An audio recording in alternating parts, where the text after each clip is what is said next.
నమస్కారం. భారతీయ జనతా పార్టీ రాష్ట్ర కార్యవర్గ సభ్యుడిగా ఇన్ని రోజులు కొనసాగిన నన్ను అకారణంగా ఎలాంటి పిటిషన్ ఎలాంటి దరఖాస్తులు అనేటివి నాకు తెలియకుండా నన్ను సస్పెండ్ చేసినట్టుగా బీజేపీ రాష్ట్ర ప్రధాన కార్యదర్శి ప్రేమేందర్ రెడ్డి గారు పేరుతోన ఒక లెటరు సోషల్ మీడియాలో నిన్న పెట్టడం జరిగింది. నిజానికి ప్రేమేందర్ రెడ్డి గారు పెట్టిన ఈ లెటరే కానీ ఇవే కానీ ఎందుకొరకు వేసిండ్రు, ఎందుకు సస్పెండ్ చేసిండ్రు అనేది నాకు ఇప్పటిదాకా కూడా తెలియదు. నాకు తెలిసిన కాడికి ఏ ఉద్యమాల్లోనైనా, ఏ రాజకీయ పార్టీలోనైనా, ఏ సంస్థలోనైనా ఏమైనా తప్పు చేస్తే, ఎవరైనా దరఖాస్తు చేస్తే దాని మీద మీ మీద ఫలానా వ్యక్తులు ఫిర్యాదు చేసిండ్రు, దాని మీద మీ యొక్క వివరణ ఇవ్వండి అని షోకాజ్ నోటీస్ ఇస్తారు.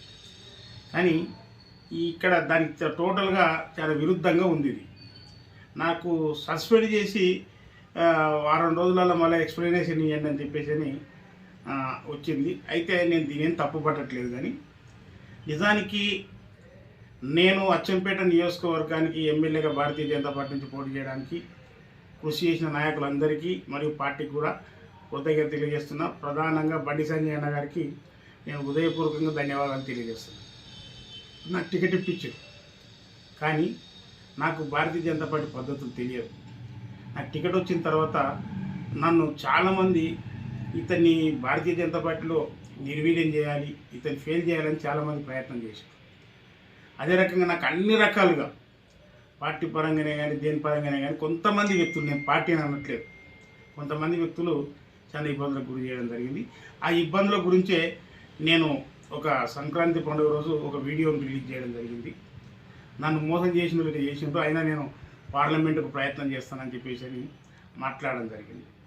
కానీ దానికి ఆధారంగా చూసుకొని నన్ను సస్పెండ్ చేస్తానని చెప్పేసి అనుకుంటే ఇప్పుడు వాళ్ళు ఏమనుకుంటారంటే ప్రధానంగా నాకు పూర్తి అనుమానం బంగారు శృతి గారి మీద ఉన్నది.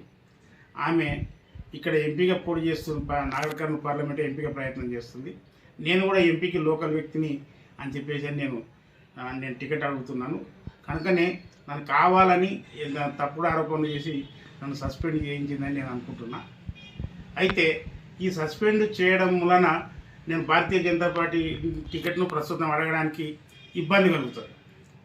కనుక నన్ను సస్పెండ్ చేసింది కనుక మీ సస్పెండ్ అనేది ఒక చట్టపరమైన పద్ధతిలో లేదు కనుక నేను మీ సస్పెన్షన్ వివరణ ఇవ్వడం కన్నా నేను రాజీనామా చేయడమే మీకు మంచిదని చెప్పేసి నేను భావిస్తున్నా. కనుక నా రాజీనామా పత్రాన్ని ఈరోజు పార్టీ కార్యాలయానికి, పార్టీ ప్రధాన కార్యదర్శికి మరియు అధ్యక్షుడికి, రాష్ట్ర అధ్యక్షుడికి కిషన్ రెడ్డి గారికి అందరికీ కూడా నా యొక్క రాజీనామా పత్రాన్ని నేను పంపుతున్నాను. నేను ఏదైతే అక్కడ నిలబడద్దని చెప్పేసి ఆశించి నాకు సస్పెండ్ పెట్టినరో నేను ఖచ్చితంగా నాగర్ కర్నూలులో ఇండిపెండెంట్గానైనా సరే పోటీ చేస్తానని చెప్పేసి ఖచ్చితంగా ఆ ప్రాంత ప్రజలుగా, ఆ ప్రాంత నాగర్ కర్నూలు ప్రాంత మట్టి మనిషిగా, నేను అక్కడి వ్యక్తిగా నేను ఖచ్చితంగా ఇండిపెండెంట్గానైనా పోటీ చేస్తాను, ఖచ్చితంగా విజయం సాధిస్తానని చెప్పేసి విజ్ఞప్తి చేస్తున్నా. నాకు సాయం చేసిన భారతీయ జనతా పార్టీ కార్యకర్తలకు, నాయకులకు అందరికీ కూడా, మరియు ప్రధానంగా బండి సంజయ్ అన్న గారికి, ఈటెల రాజేంద్ర అన్న గారికి మనస్ఫూర్తిగా కృతజ్ఞత తెలియజేసుకుంటున్నాను. నాకు టికెట్ ఇచ్చిండ్రు, నన్ను ఆదరించిండ్రు, నన్ను గౌరవించిండ్రు. కానీ కొంతమంది నన్ను అపార్థం చేసుకొని సస్పెండ్ చేసిండ్రు. నేను రాజీనామా చేస్తున్నానని చెప్పేసి నన్ను మన్నించండి అని చెప్పేసి బండి సంజయ్ అని, ఈటెల రాజేంద్ర అన్న గారిని మనస్ఫూర్తిగా కోరుకుంటున్నాను. జై హింద్.